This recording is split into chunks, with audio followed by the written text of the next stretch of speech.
Are you struggling to get more HVAC jobs? Your Google Maps ranking might be the problem. In this video, I'll show you how to turn your Google business profile into a lead generating machine. Hey, I'm Josh Crouch, founder of Relentless Digital. I've helped hundreds of HVAC businesses grow using Google Maps, and I'm here to help you do the same. Let's dive in. Did you know that 46% of all Google searches are for local businesses? If you're not ranking on Google Maps, you're losing out on potential customers to competitors who are ranking on Google.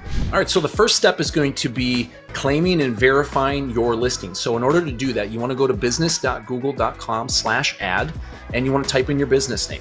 Once you do that, if you have a listing, that will show up as you can see down at the bottom here. I'm going to start a new listing because this is a new business. And the first thing we're going to be asked to do is select a business category.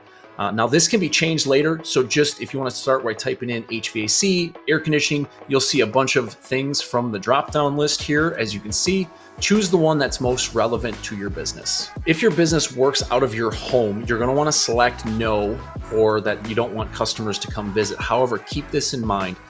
When you select no, your business is going to be listed as what's known as a service area business. Service area business listings do not rank well on Google Maps. So if you have a storefront, I would highly recommend selecting yes. And if you are working out of your home, I would highly recommend looking into a small office location and using that in the future. This is where you would enter your business address. For your type of business, for HVAC, plumbing, electrical contractors, you want to provide deliveries and home service visits, so you would select yes here. This is where you would select service areas. You don't have to do this. This is not a ranking factor, so don't put too much time and effort into this. Honestly, I would probably just put your primary city here and leave the rest. Next, you want to put your business phone number and your website here. Once you get to that last step and you add your phone number and your website, I'm going to put a free resource down in the description below that's going to help you with video verification. We're also going to link a video up at the top of your screen here if you're stuck at this step on how to get your business verified. There's some nuances and some subtleties that you're really going to want to know about before you start this video process, because Google's very stringent on what you need to show to them. So make sure to check those resources out before you do verification. All right, once your business profile is verified, the next most important thing you can do is fill out every single section of your profile. And the reason this is important is Google looks at a lot of different things. So we want to make sure we give it as much context as possible about your business, so that way they know what you do and who you serve. So in order to do that, you just go right here at the top and edit profile. Some of this information you're going to see from when you originally started the profile, and the rest you can just fill out as we go through here. If you need more of a step-by-step on how to do this, we will have this in a future video for you, and make sure that you have a resource so that way you can follow along with us. So now we have a verified profile and we have filled out every section that Google allows us to fill out. So the next most important thing you want to focus on is reviews. Reviews aren't just about reputation. They directly impact your ranking, and they also directly impact your conversion when you show up online. Google prioritizes businesses with more high quality reviews and consistent engagement.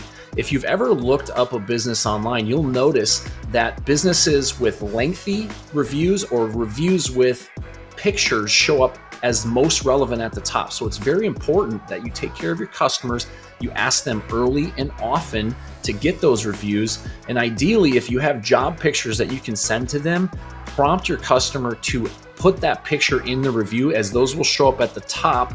So that way, if you do get some 1-star or some bad reviews, they don't show up at the top and the great ones do. The absolute best way I've seen to get conversions on reviews is to ask while you're in home, whether that's through a QR code or the technician just asking them or handing them the phone and say, hey, here's our Google link, would you mind filling that out? The second best way is to follow up automatically. And what that looks like is when a job is completed through your CRM, whether that's Service Titan, House Call Pro, Jobber, Field Edge, doesn't matter which CRM you use, automate the process by automatically sending the Google review link in a text message or an email, or ideally both. So just a quick story on how powerful automating the review process is. I worked at a company called Professional Services. I started there in 2019. When I started there, they had 46 Google reviews. They'd been in business about 10 years.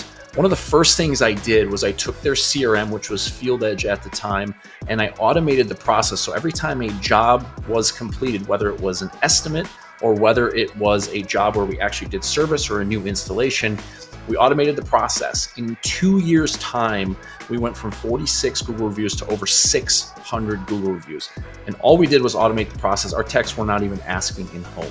So it can be done very easily if you follow these steps. Ideally, you would ask in home, but if not, automate the process or ask and reach out, and I will happily help you with that. If you would like a professionally optimized Google business profile that drives leads, click the link below and schedule a strategy session with my team. They'd be happy to help you. Next, we're going to focus on Google Posts. Think of Google Posts as mini social media updates. However, they are different than social media updates. So don't take the same thing you post on Facebook and add it to Google. On Google, people, when they search for you and find your business, are looking to make a purchase. On social media, they're looking to be entertained. So the content needs to be a little different. So the type of content that you want to put on those posts are things that are going to convert that customer. Those things can be special offers, or the services you provide, or the service areas that you do work in, so that way they can make sure that you offer that service in their city. These regular updates show Google that your business is active and relevant. So in order to add these posts, you go to the section that says Add Update on your listing, and Google's going to offer multiple options for you.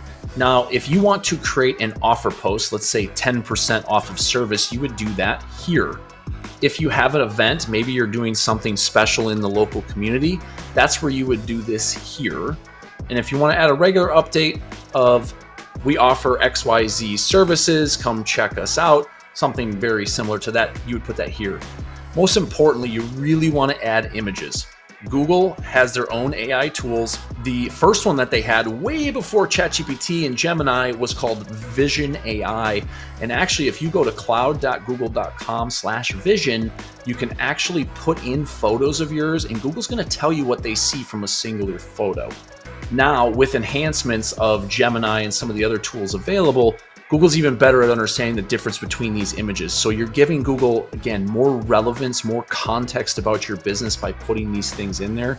So don't just add an update without an image. Make sure you always have images available. And then down at the bottom, you just want to, ideally, if you have a book online button or a call now, I typically use book or call now. I don't use some of these other things. These are for different types of businesses, because in the service industry, we want to get appointments. So we want them to take action. So if you want online bookings, use that link here.